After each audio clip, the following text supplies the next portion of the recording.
It's a place from which you can't return, or at least not in the form in which you went in. Go where no one has dared to venture. Take a virtual tour of the deadliest places in our galaxy and beyond.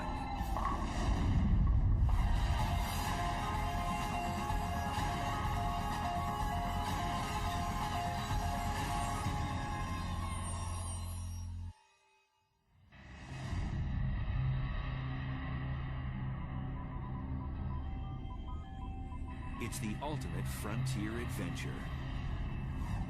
Space travel.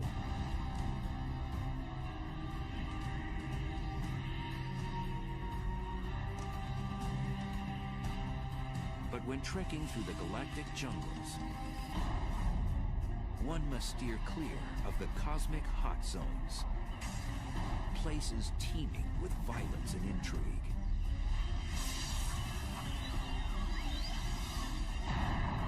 There are dangerous places, certainly very energetic phenomena that are a lot more powerful than atomic bombs being detonated, infinitely more powerful.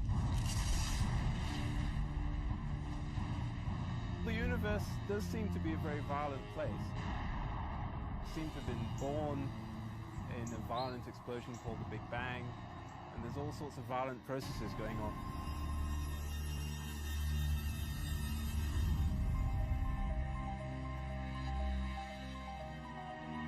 On December 27th, 2004, satellites picked up the greatest cosmic explosion ever recorded. A blast 30,000 light years away, which had the power to briefly alter our planet's upper atmosphere.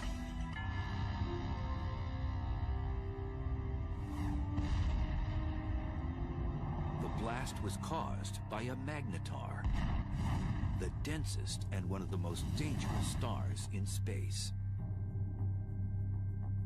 The magnetic field strength of a magnetar is about 1,000 trillion times the magnetic field energy of the Earth. And for reference, this would wipe the information off a credit card at a distance of about 100,000 miles away. Now this distance is sort of half the distance to the moon, so it's very nearby by astronomical standards. These mischievous stars have the strongest magnetic field in the universe. Scientists have confirmed 12 of these rare stars in our galaxy, and there may be more.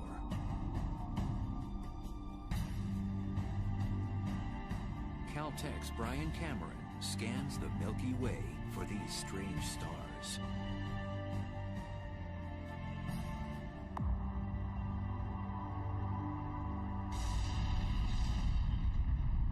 Magnetars are a special class of neutron stars with ultra-strong magnetic fields, the densest form of matter in the universe. The first magnetar showed itself in the form of a high-energy event that was detected in the late 70s, although at the time we didn't know that it was a magnetar.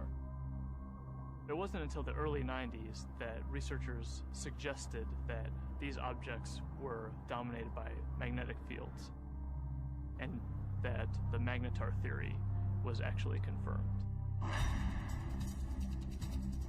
Magnetars are born out of the death throes of massive stars. When a star dies, it begins to collapse and go supernova. Sometimes a dense neutron star forms from the cinders of that supernova explosion.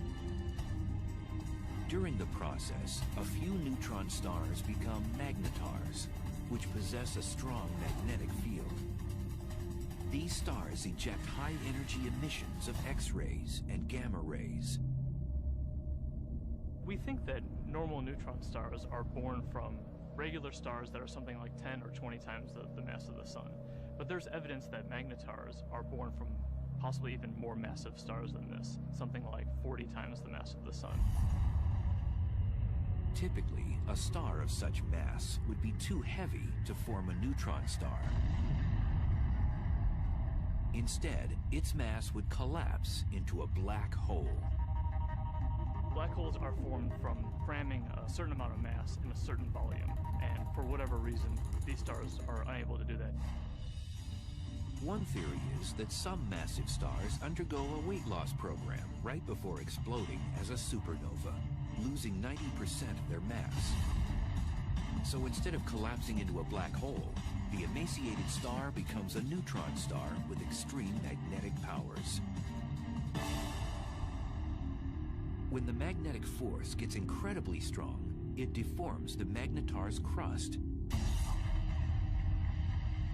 creating seismic events called starquakes on its surface. Eventually, this crust breaks under the stress, and the magnetic field reconfigures itself into a lower energy state. And when this happens, a fireball is launched off, off the side of the star.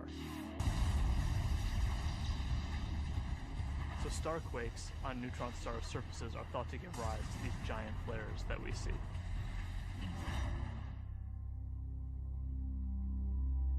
After a magnetar undergoes one of these flares, it outshines all the stars in the galaxy for the few tenths of a second that it's taking place. Within these giant flares are short bursts of gamma rays which move at the speed of light. The giant flares from magnetars are gamma ray bursts. They're very short in duration, less than a second, and have very hard X-ray spectra compared to another class of gamma ray bursts. If a deep space traveler veered off course and was unlucky enough to pass within 700 miles of one of these massive objects, the consequences would be horrific. The magnetic field of the magnetar can literally warp the atoms in human flesh, and its gravitational forces would tear a person apart.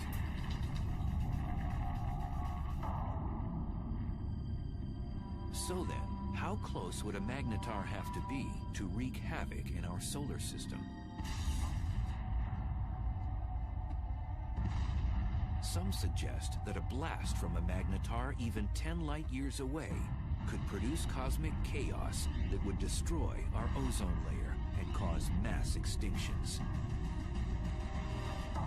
The chances of that happening are so low that, they're completely implausible. It would be no different than a regular star passing through the solar system. And we know that the regular star has not passed through the solar system since the solar system formed.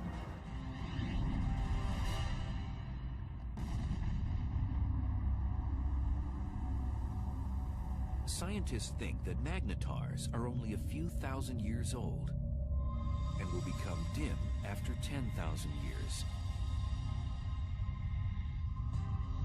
We're just now starting to understand the life cycle of magnetars. We think that they're very young, but how young is still uncertain.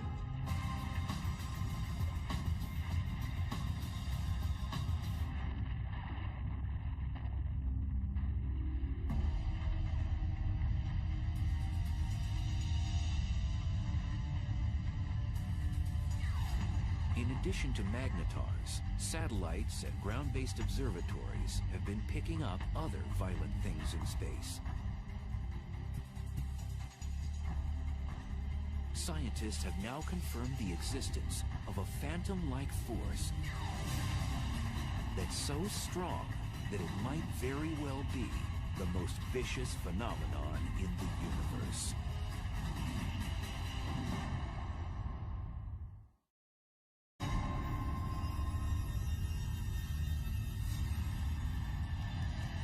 Stealthy villains haunt each and every galaxy. One particular beast tears up anything in its path and gobbles it down like a cocktail hors d'oeuvre. It's one of the most bizarre and destructive phenomenon in the universe, a black hole. I think a black hole is the place which is more violent than anywhere else in our universe. It's like going over the edge and you can't get back. It's fatal attraction, I suppose.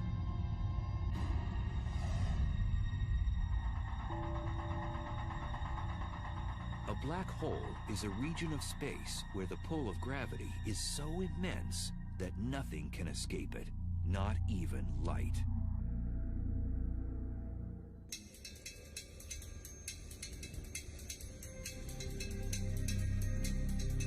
Astrophysicist and triathlete Ferial Ozel is attempting to unlock the mysteries surrounding this elusive cosmic force.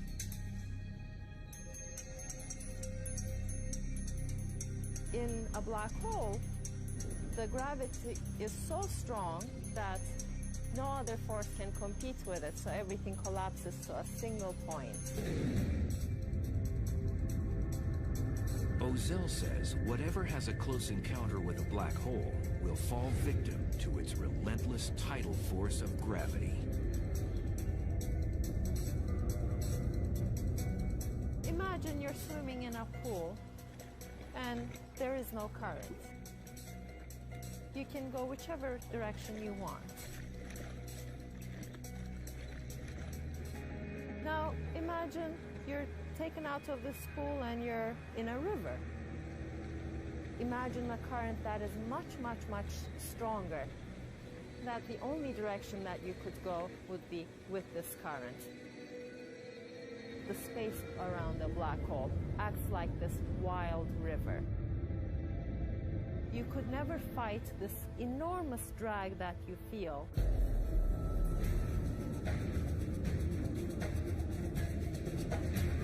As an object approaches the edge of the black hole, called the event horizon, it reaches the point of no return.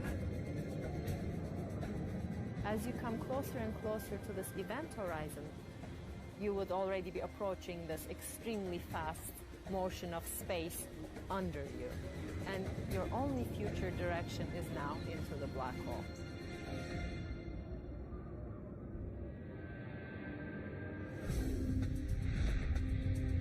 The idea of the black hole as a whole sometimes can be a little bit confusing. What it really is, in some sense, it's a place from which you can't return, or at least not in the form in which you went in.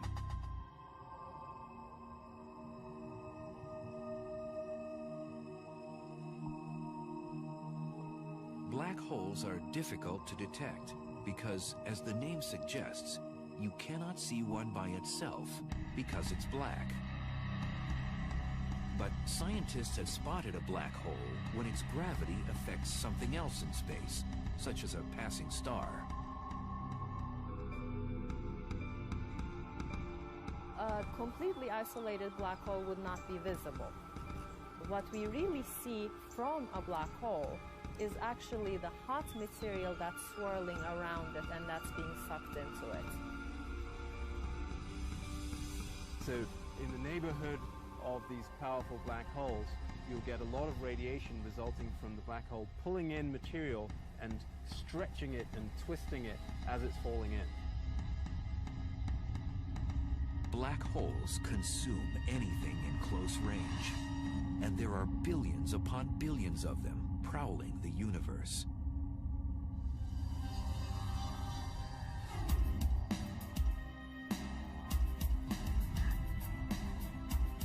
Astrophysicist Andrea Ghez is one of the world's leading black hole hunters. Black holes are not picky eaters. They'll dine on whatever get nearby. So they will happily eat gas. They will happily consume a star or a planet. When a black hole dines on a star, it does so first by tearing it apart. You might think of silly putty being stretched out, and then it just streams on in, sort of like water going down a drain. It's completely pulverized.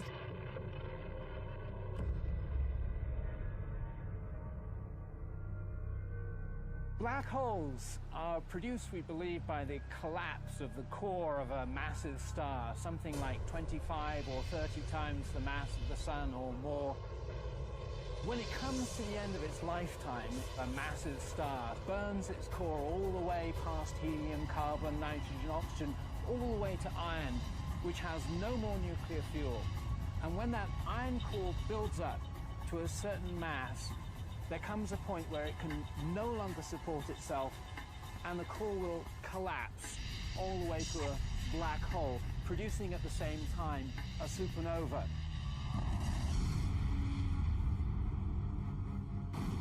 The supernova sends out explosive amounts of energy, so anything in its vicinity will get obliterated.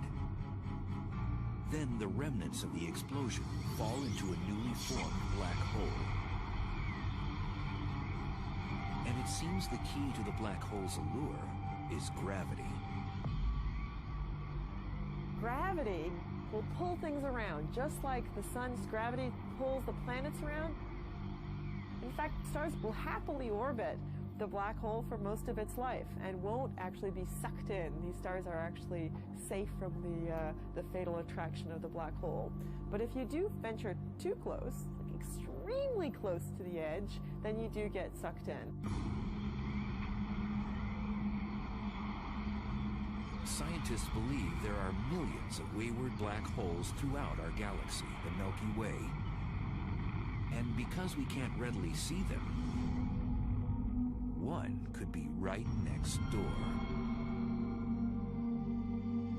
So how close does something have to be to get sucked into a black hole?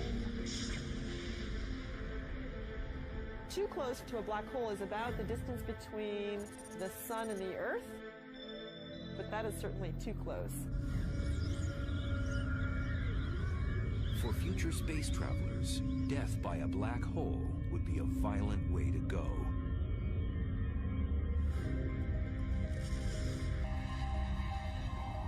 The method by which a black hole could kill you depends on how big the black hole is. They come in two categories. Most of them are the stellar mass black holes, which are 5 to 30 times the mass of our sun. If the black hole is stellar-sized, then the tidal forces near the black hole are strong enough that it will tear you apart tidally, even well outside the event horizon. If you wanted to fall into a black hole, you certainly wouldn't want to fall into one of those. It will spaghettify you. But in addition to the stellar-sized black holes, there are others that are mammoth, millions to a billion times the mass of the sun.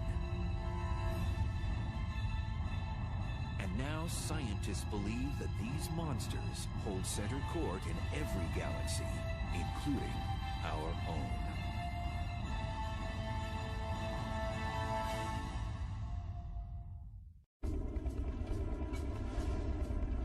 Black holes. They're one of the most mysterious and potentially dangerous oddities in space. A black hole has a ravenous appetite. It sucks in everything in its path and spits out what it doesn't devour. And now scientists have discovered there are supermassive black holes, which are millions of times bigger than their stellar mass cousins.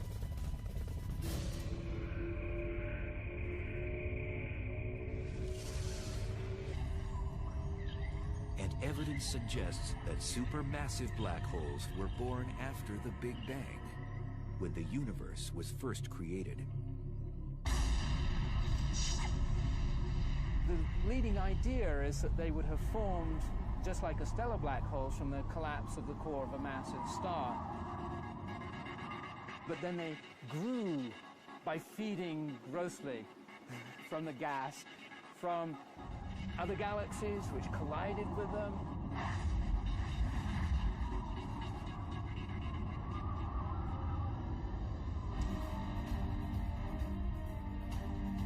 Scientists have discovered that these black ogres wield their power in the center of galaxies.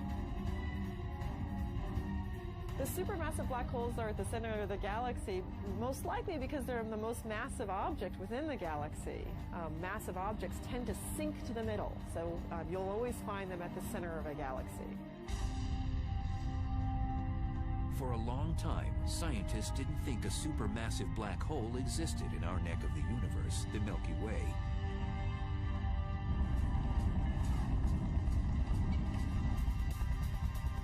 But in 1995, astrophysicist Andrea Ghez set out to prove one exists. We've done an experiment over the last 10 years to ask the question, is there a supermassive black hole at the center of our galaxy?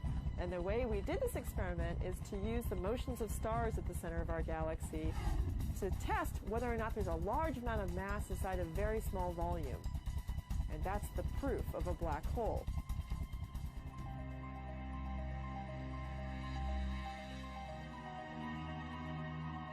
At the Keck Observatory in Hawaii, which houses one of the largest telescopes in the world, Ghez began using a groundbreaking technology called adaptive optics, which brings into focus faraway objects. So this is without adaptive optics. This is what you would see. In this big square, there's nothing.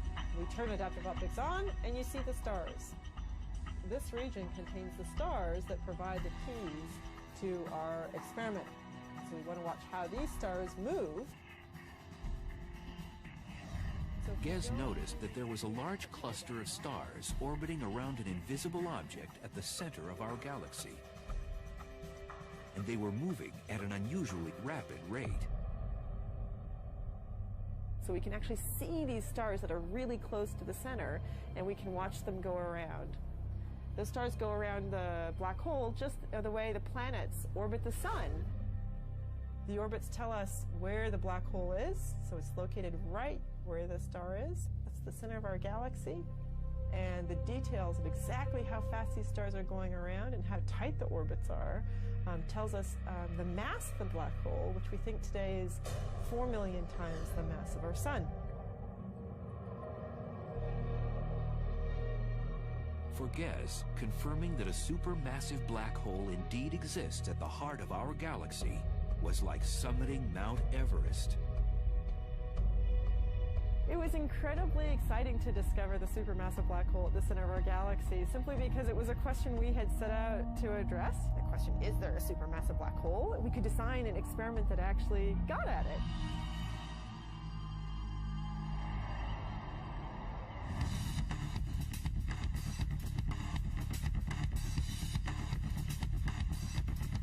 Astrophysicist Andrew Hamilton says death by a supermassive black hole would be much different than by its smaller stellar mass relative.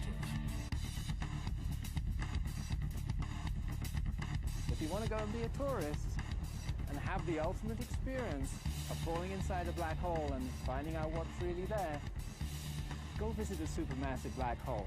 Much better idea. Unlike a stellar black hole, which would rip you to shreds before entering its deadly vortex, a space explorer could actually experience free-falling inside a supermassive black hole. Inside a supermassive black hole, it turns out that even though the black hole is more massive, it's also much larger in size, and that means that the tidal forces are weak enough that you could pass through the event horizon and fall deep inside the black hole without being tidally torn apart. But deep down inside the black hole, the centrifugal force of the rotation of the black hole provides effectively a repulsion. If there's any matter at all inside it, then stuff that's falling in will tend to collide with stuff that's trying to get out. And the result of that collision of energies is an unimaginably chaotic maelstrom of super hot, dense plasma. And in that case, your fate is that it can roast you.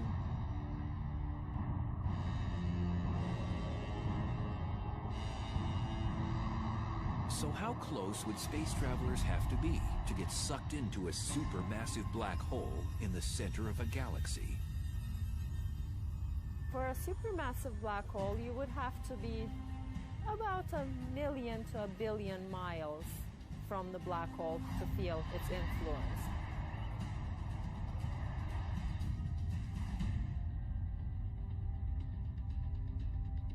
Over the years, the Chandra X-ray Observatory has caught our galaxy's supermassive black hole nibbling on cosmic matter, not binging like other supermassive black holes.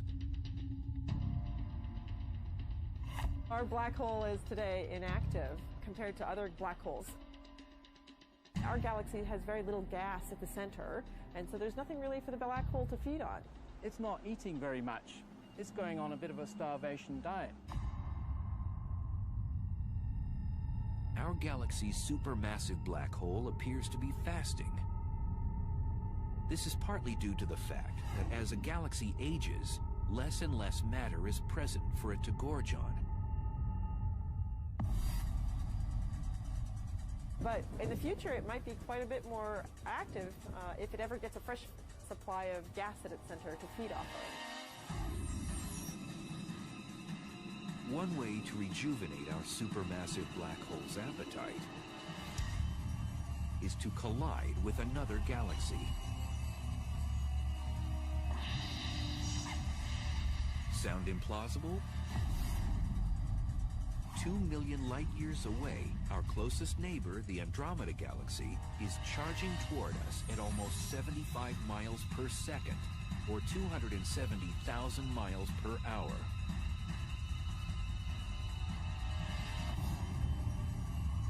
In the future, scientists predict the two galaxies will collide. And upon impact, the larger galaxy may engage in one of the most primitive acts known in the universe.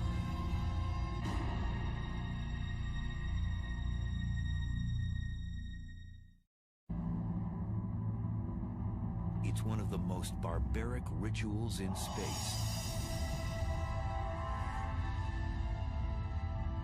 A larger galaxy eats a smaller one.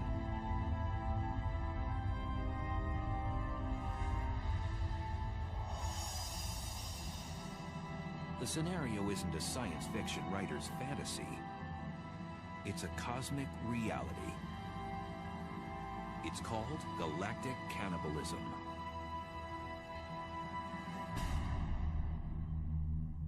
The ghastly event can occur on the celestial highway when two galaxies have a head-on collision.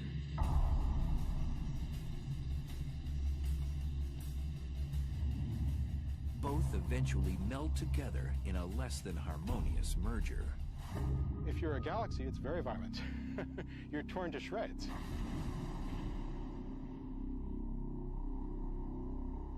Joshua Barnes studies galaxy mergers. Acting like a crime scene investigator, he admits his research is a bit like inspecting a car crash. Imagine that you come across the scene of a car crash.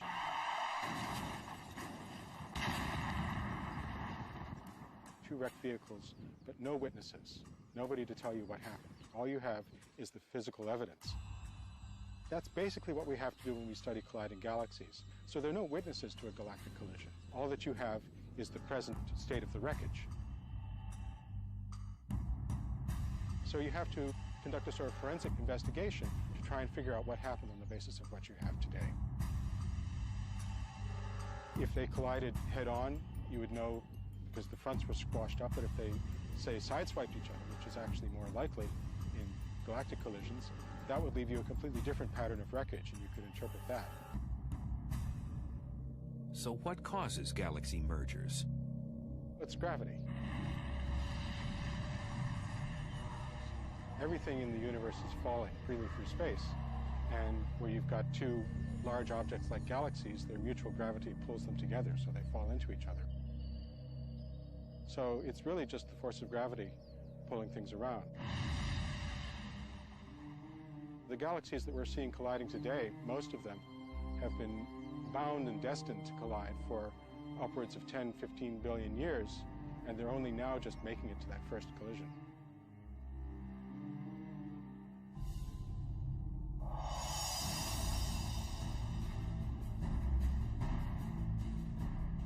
Our own galaxy, the Milky Way, is moving toward our neighbor, Andromeda. Both galaxies are spiral in shape, but Andromeda is about twice as massive, with a supermassive black hole, the mass of 30 million suns.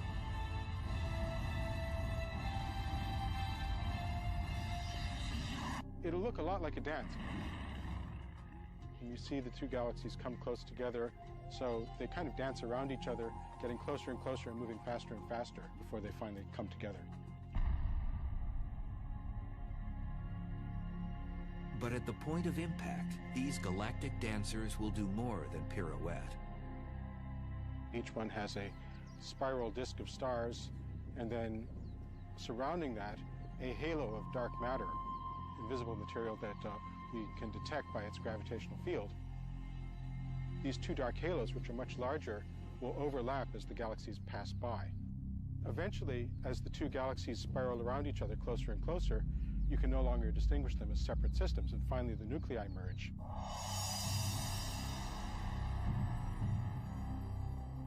When Andromeda and the Milky Way collide, that's going to be the biggest collision that the Milky Way has seen, something like 5 billion years' time.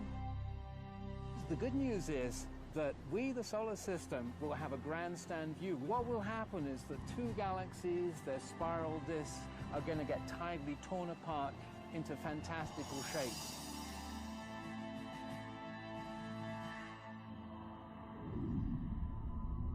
When the disks start to get close to each other, they'll throw off long streamers of stars, so-called tidal tails.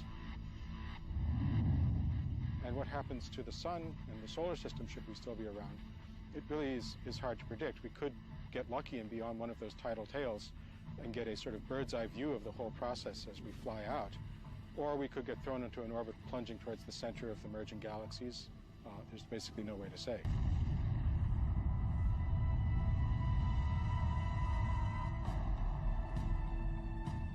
During the merger, if our solar system moves through the suburbs or the edges of Andromeda, we might not notice anything. On the other hand, countless stars and space material could be propelled towards the planets, potentially disrupting their orbits around the sun. Moreover, the entire galaxy could face cosmic upheaval. We could have consequences which would nonetheless be dangerous. First of all, we could have a lot of star formation as a consequence of the merger. Currently, both the Milky Way and Andromeda Galaxy have plenty of interstellar gas, the raw material from which stars are born. Now that would mean a lot more evolved stars, supernova, going off in our vicinity. And that could create shock waves, blast waves, bursts of cosmic rays, which would have nasty consequences.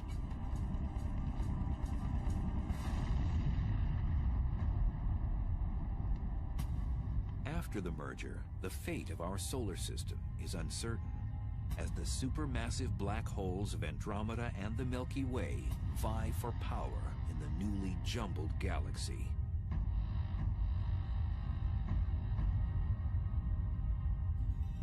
When they merge, they're going to form a new galaxy, and these two supermassive black holes will gradually spiral into the middle of the new galaxy. They will be a binary black hole for a short time. And these black holes will start to swallow gas as the collision stirs things up. Gas will fall into those black holes. They're going to turn on. They're going to start emitting radiation. But the potential for fireworks, possibly for fueling black holes at the centers of the galaxies, matter falling into them, possibilities like that do exist. And then the only safe place to watch the process would be on one of those tidal tails riding out and escaping the collision.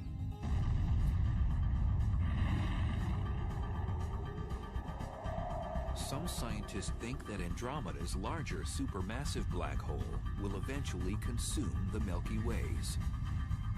The two black holes will spiral in the center and become a binary black hole, and ultimately will merge with one another to become yet an even bigger supermassive black hole.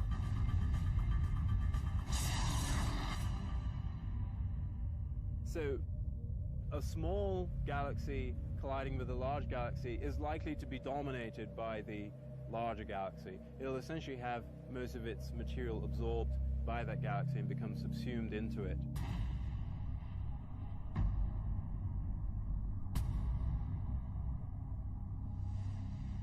Scientists believe galaxy mergers are a way of life in the universe. Modern galaxies, including the Milky Way, have grown larger by cannibalizing smaller galaxies. Every galaxy that we see has probably been through many collisions. The Milky Way has a central bulge of stars, which are probably the relic of a previous collision. Most scientists agree that the much-anticipated merger between the Milky Way and Andromeda won't happen for at least 3 billion years.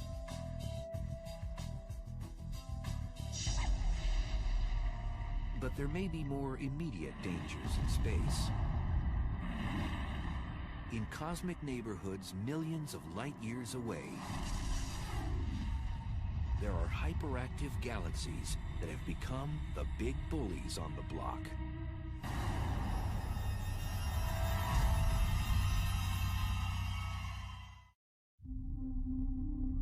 At the heart of some galaxies lives a cosmic monster. It transforms a run-of-the-mill galaxy into one of the brightest and deadliest in space. Quasars are peculiar objects, each powered by a supermassive black hole that continually swallows large amounts of matter, 10 to 20 stars every year. At the core of these objects lives a very large black hole.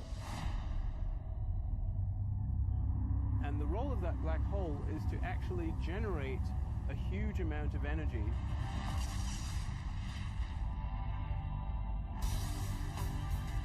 Quasars are the most energy-efficient mechanisms in the cosmos. They give off more power than 100 normal galaxies. And they're 10 trillion times brighter than our sun.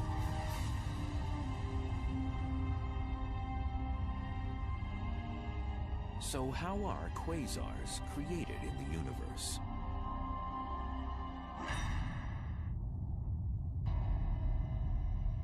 There's a fairly good connection between the last stages of a galactic merger and the so-called quasar phenomenon.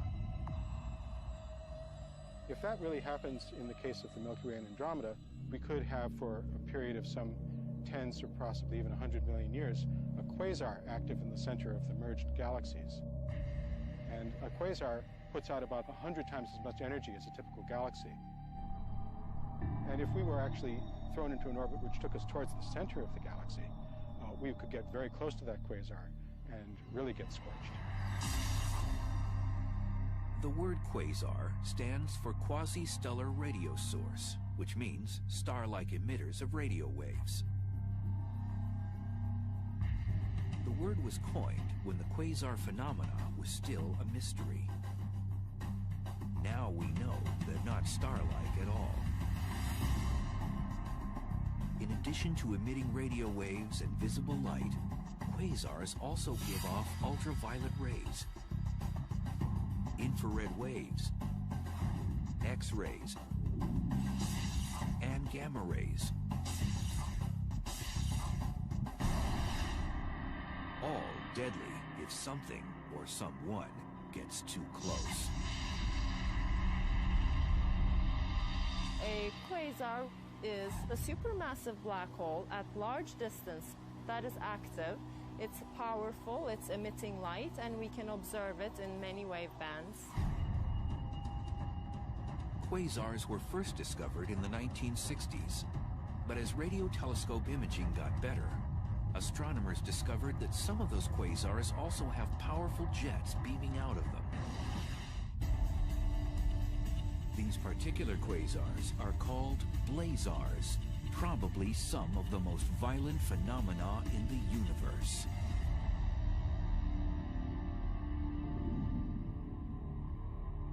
Blazars are powered by black holes, just like quasars, but they're somewhat different in that all of that energy is being focused, or a large amount of that energy is being focused into jets, which are streaming out.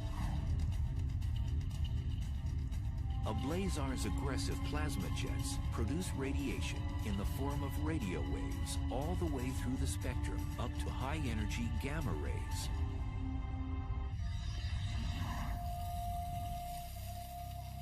astrophysicist Glenn Piner has been investigating the physical conditions at the centers of these exotic galaxies.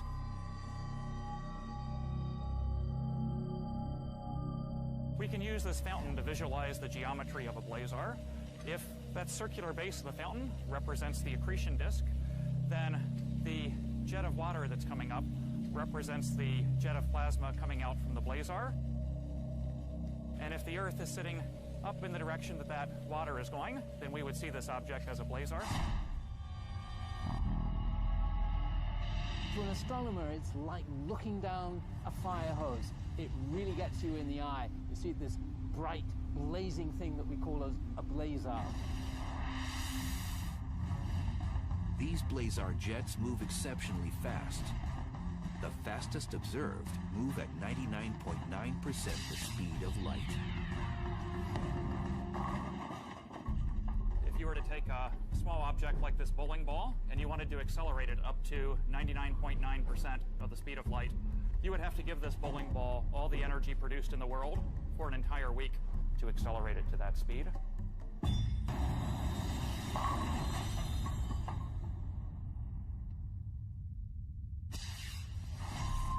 And in these blazars, we're accelerating not just small objects like bowling balls, but large masses of the mass of the planet Jupiter, or larger, to those speeds. So they're being given incredible amounts of energy by this efficient engine. Blazars pose unimaginable consequences to cosmic objects that get too close to its deadly jet. If there was a planet relatively close, a few light years from the actual jet, the radiation on that planet could be millions of times what it gets from the star. It would be continually exposed to high levels of radiation. So I don't think we want to look for life on a planet that would be orbiting a star that's in a blazar jet.